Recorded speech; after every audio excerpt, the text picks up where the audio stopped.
네, 감사합니다. 옆 사람 같이 인사하겠습니다. 당신과 예배드리게 돼서 영광입니다. 네, 외로워하실 분들을 향해서 얘기했으면 좋겠습니다. 당신과 함께 제가 여기 있습니다. 네, 이렇게 할까요? 당신과 함께 제가 여기 있습니다. 이렇게 인사해 봅시다.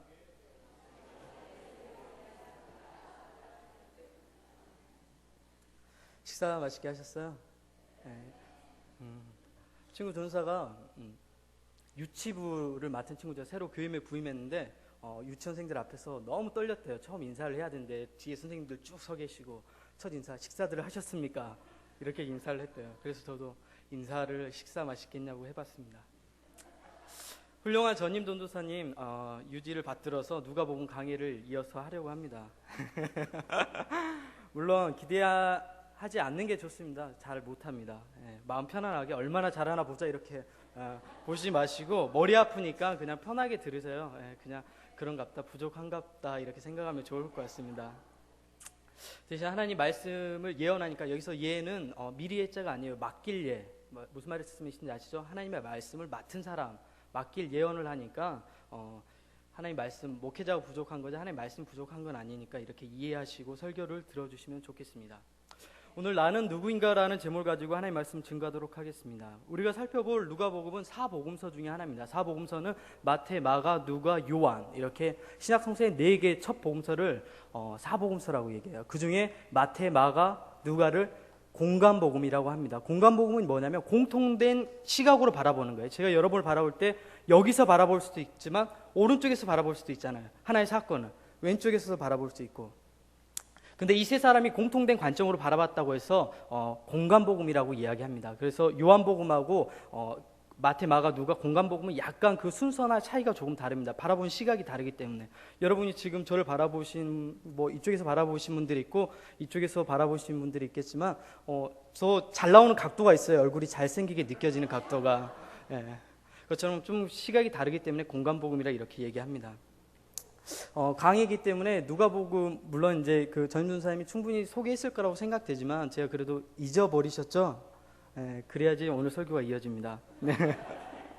그래서 조금 설명해 드리려고 합니다. 누가복음 총 24장 53절 되어 있습니다. 외우기 어렵죠? 23장 53. 누가 이사 오세요. 이렇게 하면 되거든요. 누가복음 이사 오세요. 누가복음은 24장 몇 절로 되어 있다고요? 53절 한번 해볼게요. 누가 이사 오세요? 누가 이사 오세 53장 이렇게 외우시면 좋습니다. 누가복음은 인간으로 오신 예수님 그리고 가난한 사람들 특히 제가 여성 이렇게 편애주의자는 아니지만 당시에는 여성이 이렇게 천대시했던 사회였어요. 그런데 누가는 여성 굉장히 높여서 평가를 하거든요. 예를 들면 이런 거예요. 십자가상에서 할 때 예수님께서 요한에게 이렇게 얘기합니다. 보소서 그 다음에 여자라고 얘기하는데 여기서 여자라는 것은 여성에 대한 최고의 존칭인데 우리나라 언어로 번역할 때 여자라고 번역해서 좀 그러지만 지금으로 얘기하면 존경하는 누구 부인 이런 식으로 하는 게 있어요. 누가복음에는 그렇게 기록되어 있는 것들이 있습니다. 여성을 위한 또 소외된 사람들을 위한 또한 특히 이방인 버려진 사람들을 위한 복음서가 누가복음입니다. 조금 이해가 되셨죠? 조금 어려우시진 않으시죠? 네. 누가복음은 1편과 2편으로 나눠져 있는데 누가복음이 상편이고 그 다음에 하편이 뭔지 혹시 아신가요? 애들 설교를 많이 하다가 하니까 뭔지 아신가요? 하편이 사도행전입니다. 그래서 누가복음과 사도행전을 같이 썼어요. 그러면 누가복음을 읽은 다음에 만약에 제가 강의를 한다면 어디를 하겠죠? 사도행전을 이어서 감사합니다. 여러분도 성경 읽을 때 누가복음 읽고 그 다음에 사도행전을 읽으시면 됩니다. 사도행전과 누가복음은 하나의 완벽한 스토리로 이루어지고 있습니다. 바울과 함께 전도여행을 갔던 의사 누가가 기록한 것인데 지금으로 이야기하면 바울과 디모데 누가가 함께 비전 트립을 간 거예요. 어디로 갔죠? 팔레스틴, 지금으로 얘기하면 터키 지역. 터키 어딘지 아시죠? 지중해가 이렇게 있으면 위쪽이 터키예요. 터키를 지나서 그 다음에 그리스로 넘어간 거예요. 이게 사도행전 전부 내용입니다. 누가복음은 예수님이 자라났던 갈릴리에서 에루살렘까지의 내용을 기록한 성경이고 사도행전은 에루살렘에서 지금의 스페인 땅이라고 얘기하는 땅끝, 성경의 땅끝으로 나왔는데 거기까지 향한 여정을 기록한 것입니다. 오늘 본문의 배경을 소개하면 이렇습니다. 7장 1절 보면 가버나움으로 가실 때 이제 갈릴리 여기에 보면 우리가 여러분이 잘 알고 있는 호수 무슨 호수 있죠? 하나밖에 없죠. 네, 무슨 호수인가요? 네, 갈릴리 호수죠. 갈릴리에 있으니까. 갈릴리 호수가 이렇게 있는데 호수가 굉장히 커요. 그래서 그 유대 사람들은 큰 호수를 바다라고 표현했어요. 그래서 갈릴리 바다라고 얘기도 하고 호수로라도 얘기합니다. 그 갈릴리 행정구역상에 좀 나눠지는데 가버나움이 여기 있고 이 호수가 이렇게 있으면 가버나움, 그 다음에 여기가 거라사, 그 다음에 여기가 베세다 이렇게 표현하거든요. 오늘 우리 본문이 일어났던 사건은 가버나움 이쪽 왼쪽 위에입니다. 하나인데 가버나움으로 가다가 이제 예수님께서 일어난 사건이 오늘의 사건입니다. 3절 보면 유대인의 장로, 지금 저희 교회에는 장로님이 안 계신죠. 네. 근데 그 교회 장로님 개념으로만 생각하면 안 되고 그 지역의 이장님이라고 표현해도 좋을 것 같아요. 교회 장로님이면서 교회 이장인 분들이 모여가지고 백부장의 종이 죽게 되었다고 가서 예수님께 청원하는 거예요. 우리는 굉장히 아이러니한 본문을 만났어요. 오늘 로마의 군대는 지금 이스라엘 지역을 어떻게 했죠? 점령한 상태인데 유대인 사람들이 자청해가지고 가가지고 얘기한 거예요. 지금으로 얘기하면 이런 거예요. 우리가 일제시대 때 일본에게 침략당했잖아요. 근데 우리나라 사람들이 일본 사람 간부를 위해서 가갖고 청원을 하는 거예요. 그런 똑같은 상황이에요. 왜 그랬죠? 우리가 읽었습니다. 왜 그랬나요? 5절 같이 읽어보겠습니다. 시작.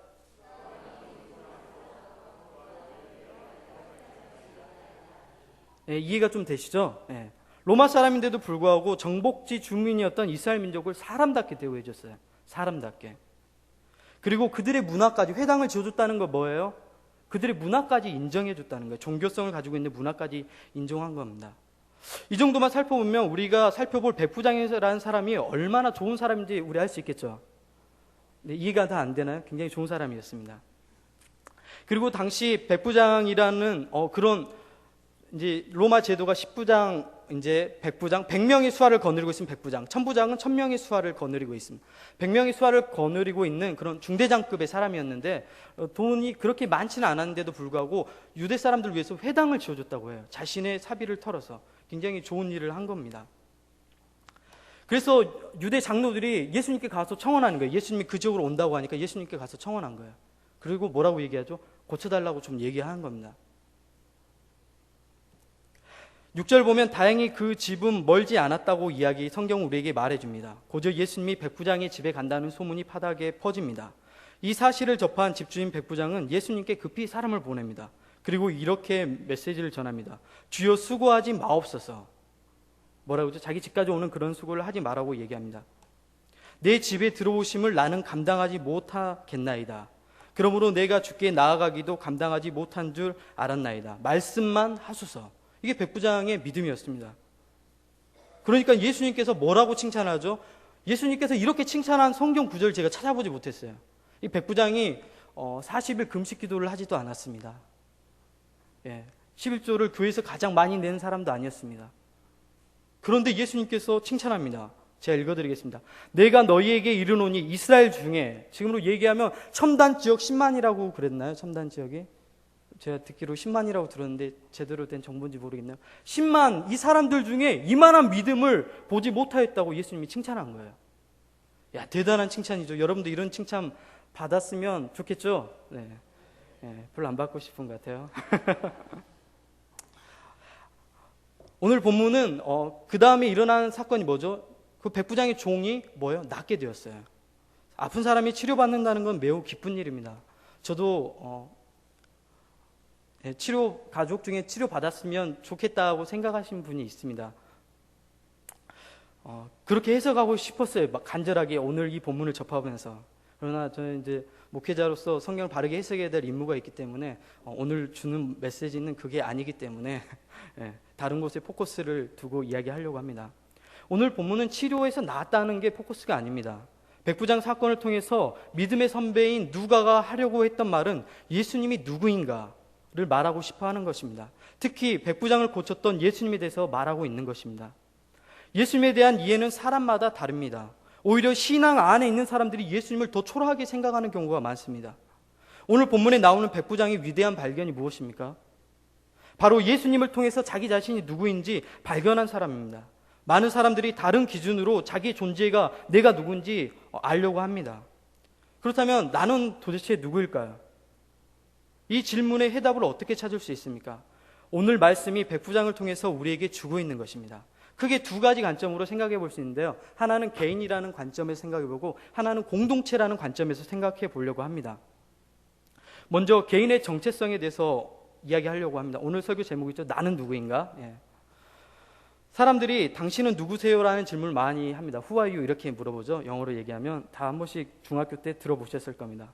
제가 이 교회 1층에 서 있을 때 5, 6살 정도 되는 꼬마아이가 와가지고 상처받았는데 하여튼 제가 말씀을 드리겠습니다. 그 아이가 부모님이 누군지도 모르고 하여튼 저는 그 아이가 어떻게 생겼는지 지금 잊어먹었는데 기도는 하고 있습니다. 용서할 수 있는 마음을 허락하게 해달라고.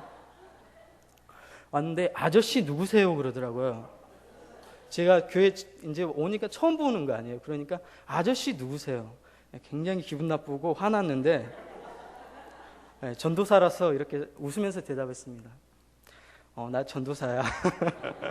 얘 별로 관심도 안 가지고 그냥 가대요 또. 굉장히 상처 많이 받았습니다. 제가 반대로 묻겠습니다. 여러분은 누구세요? 나는 누구입니까? 여러분은 누구입니까? 여러분 자신이 누구인지 한 번쯤 생각해 보셨나요? 먼저 세상적인 기준으로 자신이 누군지 파악하는 사람들이 있습니다. 지금 우리가 살고 있는 시대는 외모 지상주의라고 얘기합니다. 돈 있는 사람, 학력, 그 다음에 얼굴이 꽃남과 얼마나 가까운지. 개인적으로 저도 F4가 됐으면 좋겠습니다. 우리 강성필 전사님하고 최준성 목사님하고 저하고 되고 싶다고 얘기한 거예요. F4란 얘기가 아니라 되고 싶습니다. 우리 전사님은 그러면 금잔디가 되는 건가요?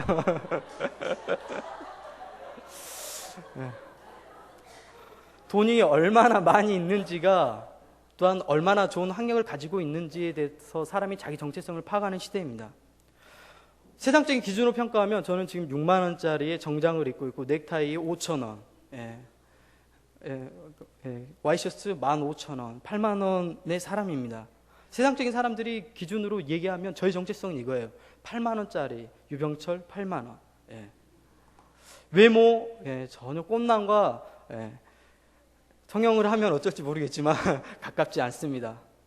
개인적으로 이런 드라마는 안 나왔으면 좋겠습니다. 지금도 기도하고 있습니다. 하나님 제발 이런 드라마가 나와서 많은 결혼하지 못한 남성들에게 희망을 줄 수 있는 그런 드라마, 좀 가슴 따뜻해지는 드라마가 아니라 드라마를 보고 있으면 화가 나더라고요. 그리고 그 나이 든 여성들 눈을 높여놨어요. 또 이게 사탄의 고도의 전략이지 않는가.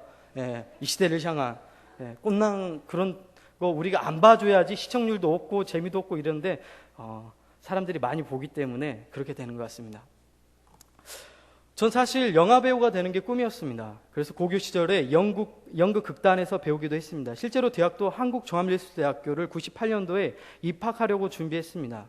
당시 인기가 있었던 연극영화과 인기가 있었던 게 중앙대하고 또 어딘지 아시는가요? 10년 전에 동국대. 이경규 씨가 동국대 나왔던 것 같아요. 그 다음에 서울예전 이렇게 인기가 있었거든요. 그런데 지금 한국종합예술대학교가 굉장히 급부상했습니다. 2009년 경쟁률을 보니까 960명 중에 남자만 뽑는 숫자입니다. 960명 중에 15명을 뽑는 실정이었습니다. 당시에 미달이었습니다. 제가 당시에 갔으면 지금쯤 굉장히 어깨에 힘주고 다녔겠죠. 내가 한국예술종합대학교 출신이야. 이렇게 학력이 올라갔잖아요. 호남신학대학교 사람들 물어보면 아무도 모릅니다.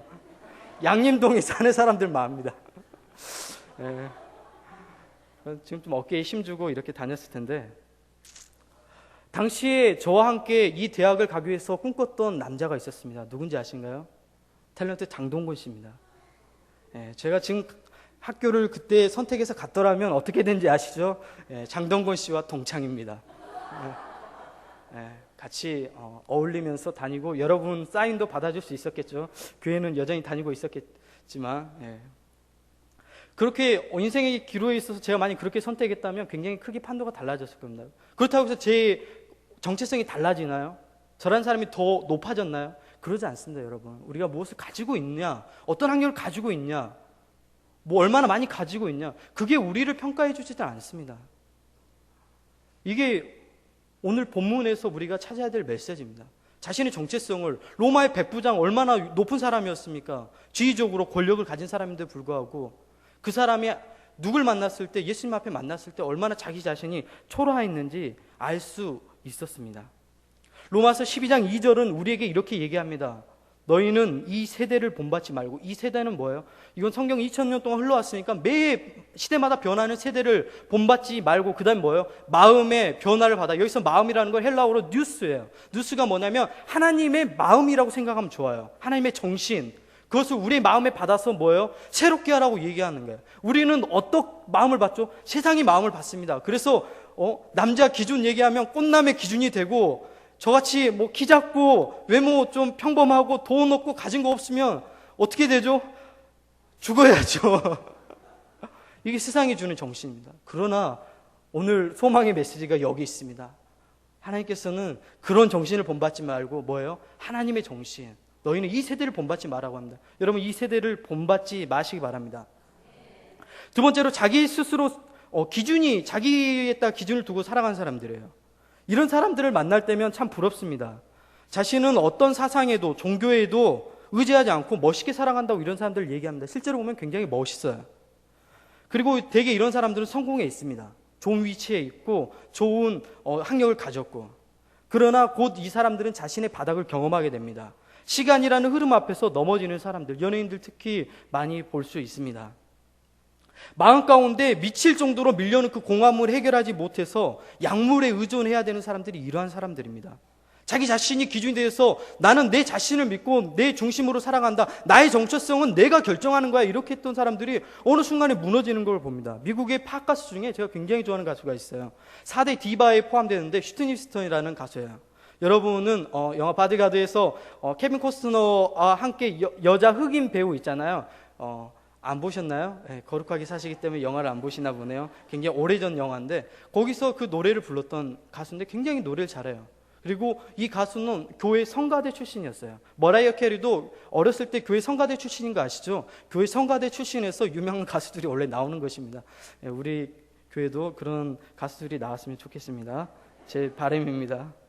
근데 이 가수가 굉장히 노래를 잘하고 굉장히 부도 얻었는데도 불구하고 마음속에 무대에서 내려왔을 때 밀려오는 그 공허감, 무대에서 화려하잖아요. 많은 사람들이 자기를 관심 가져주잖아요. 그런데 내려와서는 자기 안에 밀려오는 그 공허감을 이기지 못하는 거예요. 그래서 결국 이 가수가 취했던 방법은 그 마음을 달래기 위해서 마약을 손댔습니다. 그리고 지금은 아주 이렇게 바닥의 인생으로 내려갈 만큼 천박하게 살아가고 있습니다. 제가 영어가 좀 됐다면 비행기를 타고 가가지고 설득을 좀 하고 싶었어요. 이렇게 살아서는 안 된다. 다시 예전에 당신의 모습을 보여주라. 당신처럼 이렇게 뛰어난 가창력을 가지고 있는 가수가 이러고 있으면 되냐? 근데 영어가 안 됩니다. 자기 자신의 기준을 두고 살아가는 사람들, 결국 나중에 어느 순간에 이루었다고 생각하는 그 순간에 넘어지는 거예요. 내가 뭔가 다 이뤘다고 느꼈을 때 그 순간에 뭐예요? 마음 가운데 밀려는 그 공허함을 이기지 못하는 거예요. 그래서 우리가 어거스틴이라는 그러한 우리 믿음의 선배가 있거든요. 4세기 정도에 살았는데 이 사람이 얘기했던 말이 굉장히 우리에게 마음에 울림을 줍니다. 하나님이 우리 마음 가운데 오기 전까지는 아무것도 채울 수 없다고 얘기하는 거예요. 쉽게 얘기하면. 여러분, 무엇으로 여러분은 마음을 채우려고 합니까? 다른 것들 채우는데 한계가 있습니다. 끊임없이 부어도 채워지지 않는 게 내 마음입니다. 자기 스스로가 자기 삶의 주인이 되어서 살아가는 것, 굉장히 타락한 삶으로 갈 수 있는 하나의 지름길입니다. 세 번째로, 예수님 앞에서 자신을 발견한 사람입니다. 오늘 백부장이 바로 이러한 사람입니다. 그는 비록 이방인이었지만 제자들보다 예수님이 어떤 분인지 더 잘 알고 있었습니다. 오늘 말씀을 통해서 오히려 예수님과 가까이 있는 사람이 예수님을 더 작게 해석하는 것을 우리는 볼 수 있습니다. 예수님과 멀리 있었는데 백부장 어떻게 해요? 예수님이 어떤 분인지 더 크게 그렸어요. 여러분, 예수님과 가까이 있다고 생각할수록 조심하셔야 돼요. 예수님에 대해서 내가 축소해서 생각할 수 있어요. 내 생각 안에서 내가 경험한 예수님만을 바라볼 수 있습니다. 내가 경험한 하나님만을 바라볼 수 있습니다. 저도 그래요. 저도 아버님이 아프신데 처음에 얼마 안 됐어요. 불과 제가 교회에 옮기게 된 게 그렇게 해서 옮기게 된 거예요. 거기 경기도에서 사역을 했었거든요. 지금 경기도에서 한 2년 정도 사역했었고 거기서 뼈를 묻고 싶었어요. 사실 거기 많이 정들고 아이들도 정들고 그래서 뼈를 묻고 싶었는데 하나님이 허락을 안 하시는 것 같아요. 아버님이 갑자기 아프셔가지고 내려오게 됐고 지금 화순에 병원에 계시는데 하나님께 섭섭하더라고요. 왜 저희 아버지인가요? 하나님, 제가 목회자의 길을 간다고 제 나름대로 연예인이 되고 싶은 그런 욕망도 포기하고 하나님 이렇게 가는데 어떻게 저한테 이러실 수 있습니까? 장난합니까? 이런 마음이 솔직히 들었어요. 그래서 제가 놓지 않았던 건 하나예요. 하나님의 신실하심. 하나님 어떻게 인도할지 모르는데 제 안에 섭섭한 마음은 들더라고요. 우리 사람이잖아요. 우리 신이 아니잖아요. 그렇기 때문에 섭섭한 마음은 들죠. 아픈 사람을 옆에서 두고 보는 거. 오늘 백부장도 자기의 종이 죽게 되었다고 그랬잖아요. 당시에 로마 시대에 있어서 종은 뭐냐면 가족이었어요. 가족. 우리는 종이라고 그러니까 밑에 부린 사람 뭐 이렇게 생각하는데 그러지 않아요. 그 하나의 가족 공동체예요. 지금으로 얘기하면. 자기 종이 죽게 되었을 때 얼마나 애태는 마음이 있겠어요. 저도 가족이 아프니까 마음이 안쓰럽더라고요. 아버지 밥 먹는 것만 봐도 눈물이 나더라고요. 아니 그렇게 강하게 보였던 아버지가 왜 저렇게 되셨을까 하는 생각이 들고 가슴이 아프더라고요. 그러나 그 아버지 아프고 나서 한 가지 달라진 게 있다면 아버지에 대해서 더 많이 제가 다르게 생각이 됐다는 거예요. 그동안 아버지 당연히 있어야 할 자리 항상 있었기 때문에 제가 너무 아버지 소홀하게 생각하더라고요. 근데 이게 우리의 모습 아닐까요? 하나님을 향한. 날마다 예배 드리지만 하나님은 항상 거기 계신 것 같고 하나님은 하늘에 계시고 우리는 땅에 계시고 늘 일상적으로 예배 드리니까 제 아버지와 함께 하면서 아버지와 이렇게 수업 끝나고 가서 이런저런 얘기 뭐 별 얘기도 안 합니다. 우리 아버지 그 전라도 전통적인 남성이에요. 왔냐? 밥 먹었냐? 그리고 가라. 이제 왔는데 가래요. 이게 아버지예요. 네. 제가 좀 묵뚝도 하신데 옆에 앉아 있으면 또 좋아하시고 이런저런 얘기 하셔요. 뭐 이렇게 저 사람은 무슨 병이고 무슨 병이고 이렇게 얘기하시는데 그런 것들 보면서 좋은 점은 그거예요. 아버지에 대해서 다시 생각하게 됐다는 거. 아버지와 더 가까이 됐다는 거. 거기서 하나님에 대한 신실함을 조금 발견했어요. 아직도 모르겠어요. 어떻게 이끌어 가실지 모르겠어요. 그러나 하나님께서 더 신실하게 이끌어 가실 것들을 확신합니다. 저는. 예수님 앞에서 여러분 자신을 발견하십시오. 여러분 처음에 예수님 만났을 때 어땠나요? 이전에 자기의 모습이 내 모습이 아닌 것 같았죠. 예수님 처음 만났을 때 어떠셨어요? 그 간격이 어땠나요? 예전에 자기 모습, 살아왔던 모습, 이전의 모습, 내 모습이 아니야 이렇게 부인했었잖아요. 그리고 예수님 앞에서 뭐예요? 자기의 참모습을 찾았다고 얘기했죠. 그리고 그때 고백했던 건 뭐예요? 세상에 아무것도 필요 없어. 그랬는데 세상에 아무것도 필요 없는 게 아니야. 필요해. 지금 이렇게 되셨죠. 그때 그 간격, 백부장이 봤던 게 우리 그 처음에 예수님 만났을 때 그 만남이었어요.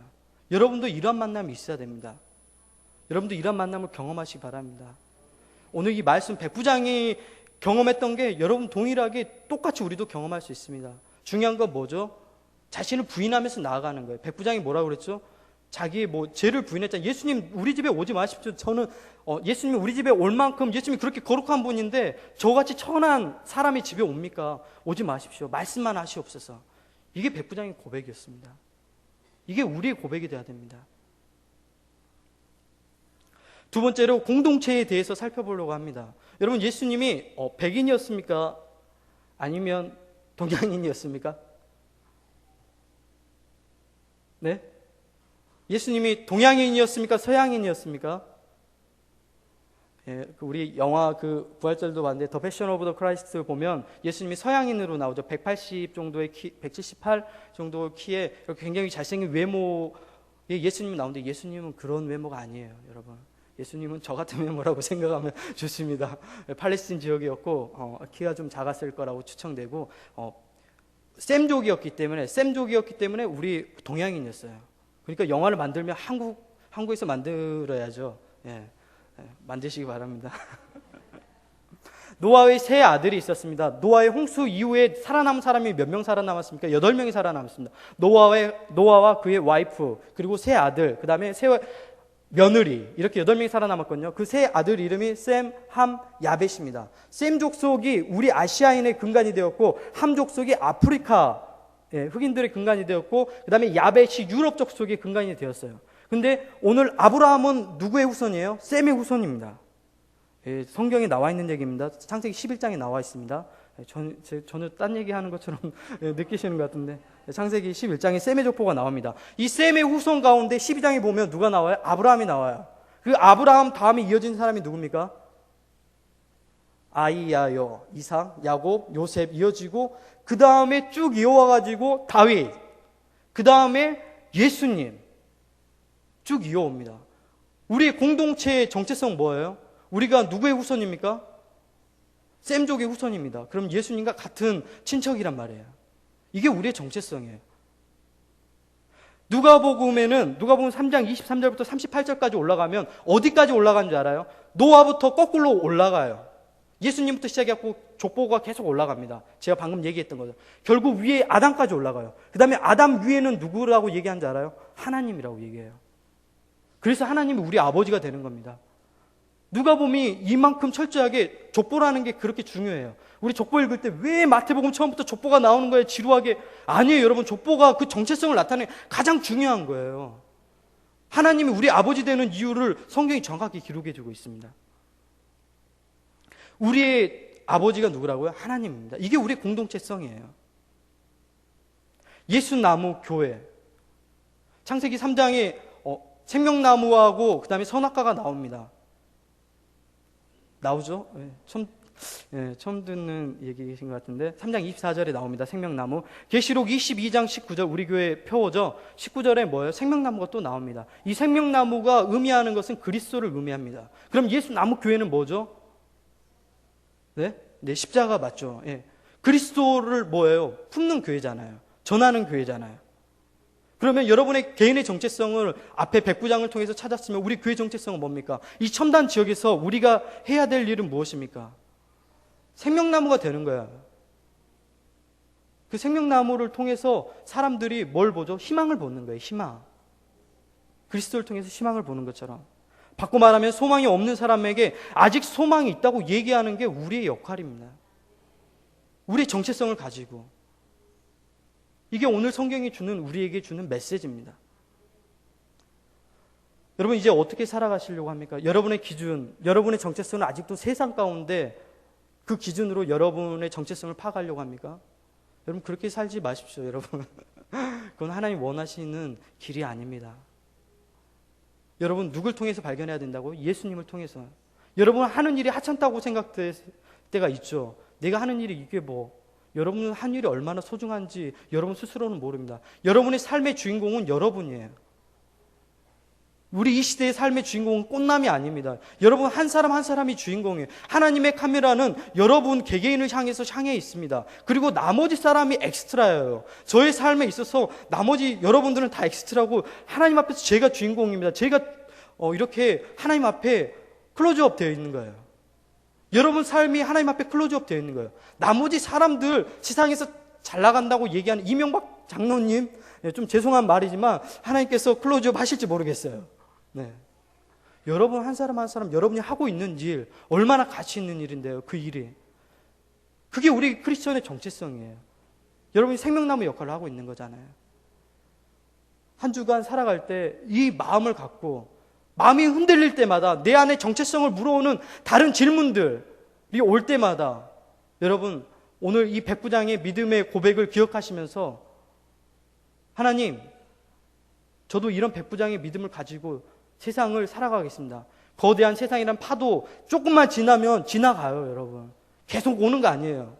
조금만 버티고 서 있으면 금방 지나가요. 그리고 우리 뒤에서 붙잡아 주시는 그 하나님의 손을 경험하시기 바랍니다. 네, 기도하겠습니다. 우리 같이 기도할 거야, 이 시간. 하나님, 그동안 세상이 우리에게 주는 정체성을 가지고 내 자신에 대해서 초라하게 느껴지고 내 자신이 얼마나 바보처럼 느껴지는지 몰랐습니다. 하나님, 이제 그러한 마음들을 하나님 조금 내려놓고 하나님이 주신 마음을 받아서 이 시대의 정신을 본받지 않고 하나님의 마음을 본받아서 하나님 마음을 새롭게 하는 우리 성도 모두 될 수 있도록 주께 친히 인도해 주시옵소서. 우리 이 시간 같이 기도하며 나아가겠습니다. 하나님, 그동안 너무도 내 자신이 초라해 보였습니다. 하나님, 나에게 주어진 문제